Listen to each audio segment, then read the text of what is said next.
जय श्री कृष्णा। मेरे बहनों और भाइयों, आपका मेरे YouTube चैनल मीरा देवी भजन्स पर बहुत बहुत स्वागत है। तो मैं आज आपसे अपने मन की बात करना चाह रही हूँ, क्योंकि महाप्रयागराज में जो हुआ उसे लेकर मैं बहुत दुखी हूँ और आपसे मैं पूछना भी चाह रही हूँ कि आप महाकुंभ में हो आए या नहीं होके आए। तो देखो, वहाँ पर मौनी अमावस्या को तो भक्तों के साथ बहुत ही बुरा हुआ। ये देखकर मुझे बहुत ही दुख लगा। भगवान जो आत्माएं उनको छोड़कर चली गई, हम सब जो बिछुड़ गए हैं और जो छोड़कर चली गई हैं, तो उनकी आत्माओं को भगवान शांति दे।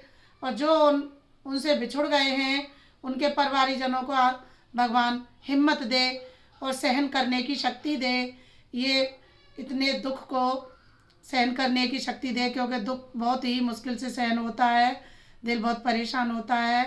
तो मैं भगवान से यही दुआ करूँगी, जो आत्माएं छोड़कर गई हैं, वो जो शहीद हुई हैं महाप्रयाग में, तो भगवान उनको शांति दे, उनकी आत्मा को शांति दे। तो देखो,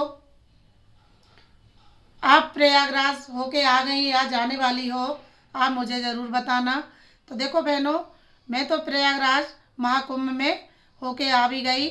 हम गए थे 19 तारीख को।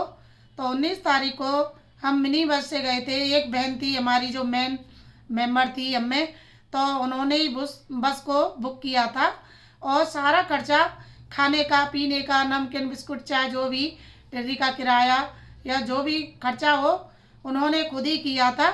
और बोली कि मैं बाद में आपको बता दूंगी, तो तब आप दे देना।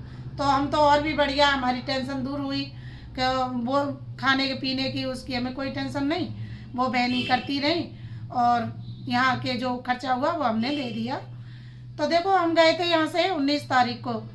19 तारीख को हम पहले गए थे अयोध्या। अयोध्या में हमने पहले तो स्नान किया। स्नान करके फिर हमने बजरंगबली के दर्शन किए। बजरंगबली के दर्शन करके फिर राम जी के दर्शन किए। श्री राम के दर्शन बहुत आराम से, बहुत ही आसानी से, बहुत अच्छे से हुए। बहुत अच्छे से बजरंगबली के दर्शन हुए, बहुत ही अच्छे से हमें राम जी के दर्शन हुए। तो वहाँ से हम फिर तुरंत बस में बैठ के प्रयागराज के लिए चल पड़े। फिर वहाँ हम पूरे दिन में हम शाम के टाइम तक प्रयागराज पहुँच गए। और जो हमारी मेन मेंबर थी बहन, उन्होंने बाईपास ले रखा था, उन्होंने पास बनवा रखा था, मतलब बस के लिए अंदर जाने के लिए। तो हमारी बस अंदर चली गई थी। तो हमारी बस ने प्रयागराज के करीब ही छोड़ा था। वहाँ से हमें कम से कम 2-2.5-3 किलोमीटर के करीब हमें चलना पड़ा था।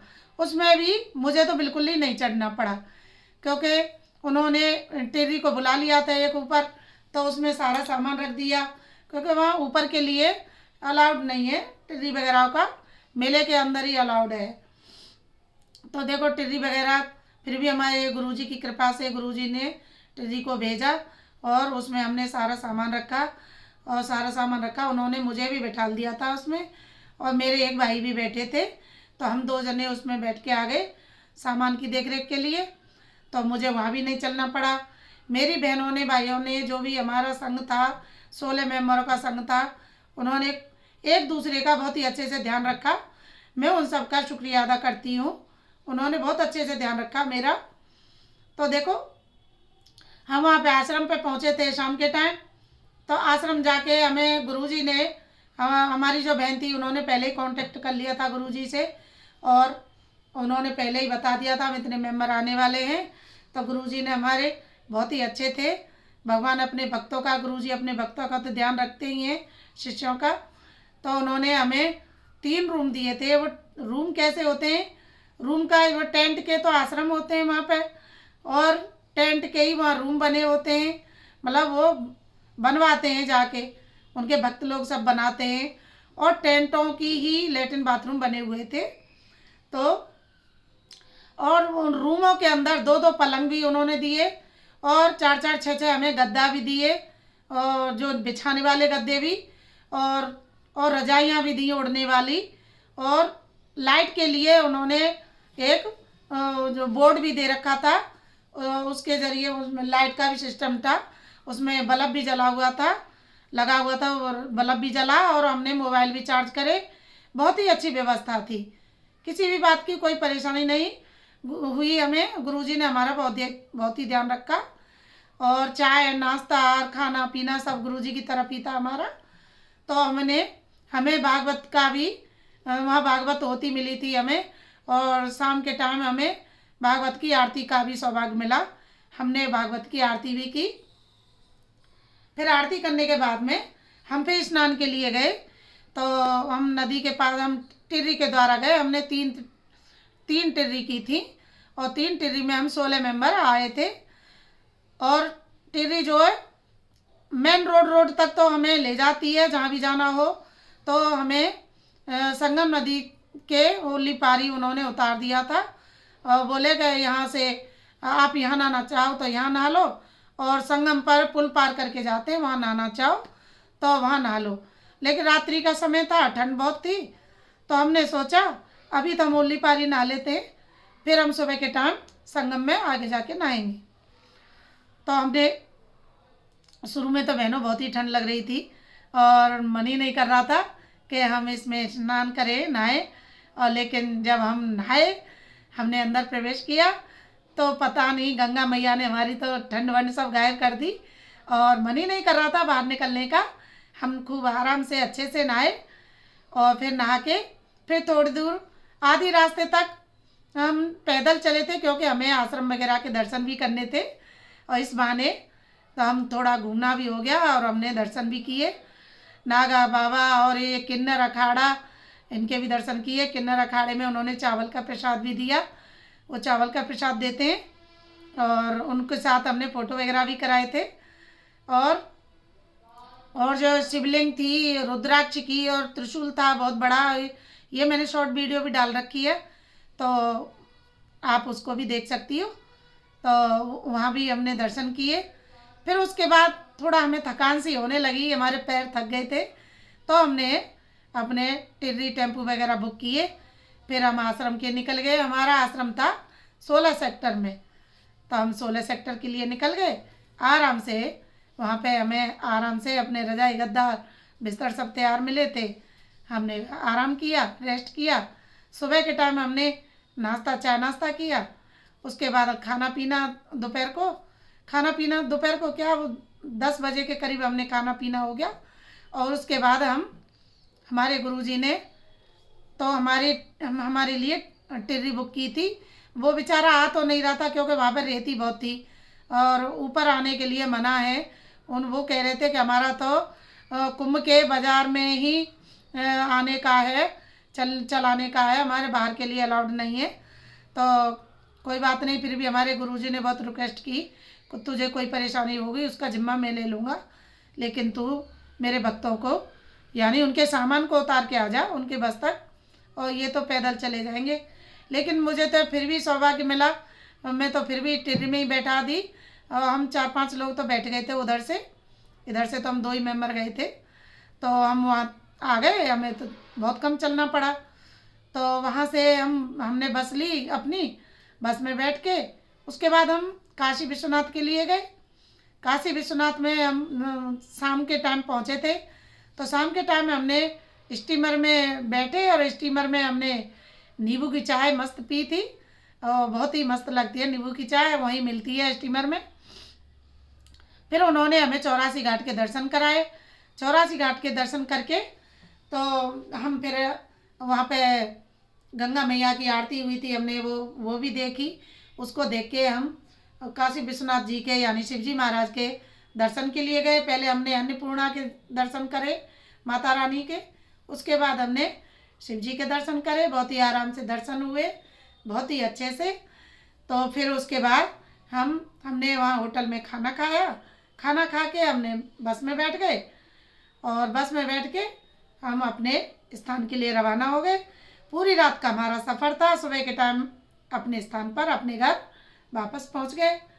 तो मैं भगवान से यही चाहती हूँ, भगवान अपने भक्तों पर जैसे हम रखे ऐसी सबको रखे। ये भीड़ भाड़ तो मैं भक्तों से भी यही कहना चाहती हूँ, मेरा तो बहुत ही ध्यान रखा गुरु जी ने, भगवान ने, हम सबका बहुत ही ध्यान रखा, और सबका ही ध्यान रखते हैं वो, अपने शिष्यों का, अपने भक्तों का। लेकिन प्रयागराज में ये मौनी अमावस्या के दिन यही कमी रही कि भीड़ ज़्यादा हो गई, और शायद उन्होंने रास्ते भी डिवाइड कर दिए थे और रास्ते भी बंद कर रहे थे, कई पुल उन्होंने बंद कर रखा था कि जो जहाँ है वहीं नहा ले। वैसे वैसे तो ठीक भी था कि ये नहीं कि हम संगम पर ही नहाएं, क्योंकि भीड़ को देखते हुए जो भक्त जहाँ पहुँचे हैं वहीं नहा ले, जिस रास्ते से पहुँच रहे हैं वहीं नहा ले, तो शायद ये हादसा नहीं होता। तो मैं तो ये भी कहती हूँ कि रास्ता जो बंद किए थे, अगर वो बंद नहीं होते तो शायद इतनी भीड़ भी नहीं होती। अब हो सकता है योगी जी ने अच्छे के लिए किए हों, लेकिन आगे वो भी अच्छा ही व्यवस्था करेंगे। मैं तो यही कहती हूँ योगी जी ऐसी व्यवस्था करें कि भक्तजनों को कोई किसी प्रकार की परेशानी ना हो, और जो हम सबको छोड़कर चली गई आत्मा, उनका मुझे दिल से बहुत खेद है। मैं भगवान से उनके लिए आत्मा की शांति का अनुरोध करती हूँ, उनकी आत्मा को शांति देना और उनके परिवारीजनों को हिम्मत देना, ये दुख की घड़ी को सहन करने की उन सब के अंदर हिम्मत आए, और आगे ऐसा ना हो। आगे हम यही उम्मीद करेंगे कि व्यवस्था बहुत अच्छी हो जाए, और भक्त के साथ पता नहीं ऐसा क्यों होता है, ऐसे समय पर भक्त कहीं जाते हैं भीड़ भाड़ के समय पे, और ऐसा क्यों होता है, आराम से क्यों नहीं चलते, ऐसे भाग दौड़ क्यों होती है। मुझे बहुत दुख लगता है, आराम से सब चलें तो शायद ऐसा ना हो। तो भक्तों के साथ भगवान सदैव रहते हैं, सदैव उनका ध्यान रखते हैं, और इस समय पता नहीं क्या जनता से भूल हुई है या योगी जी से भूल हुई है, तो आगे ऐसा ना हो। मैं यही अनुरोध के साथ मैं इसकी वीडियो को एंड करूँगी, और आप मुझे बताना आप कहाँ से ये वीडियो देख रहे हो, आप कुंभ नहा के आ गए या जाने वाले हो, आप मुझे ये भी बताना आपको कोई परेशानी तो नहीं हुई, आपको कितना चलना पड़ा। मुझे लगता है रेलवे स्टेशन से काफ़ी चलना पड़ता है, लेकिन हम तो बस द्वारा गए थे तो हमें तो ये परेशानी नहीं हुई थी। लेकिन मैं वीडियो देख रही थी, जो रेल से यात्री जा रहे थे भक्त लोग, उनको काफ़ी चलना पड़ रहा था, और बहुत ही भीड़ थी, बहुत ज़्यादा भीड़ थी। तो मैं यही उम्मीद करूँगी भक्तों के साथ ऐसा ना हो, भगवान उनकी मदद ज़रूर करे, उनका ध्यान रखें हर तरह से। योगी जी, मोदी जी और भगवान, मैं सभी से अनुरोध करती हूँ अगली बार ऐसा ना हो, अच्छे से सबका ध्यान रखें। तो आप मुझे बताना आपको मेरी वीडियो कैसी लगी। मेरी वीडियो को लाइक, सब्सक्राइब एवं शेयर ज़रूर करना। आपका बहुत बहुत धन्यवाद। जय श्री राम।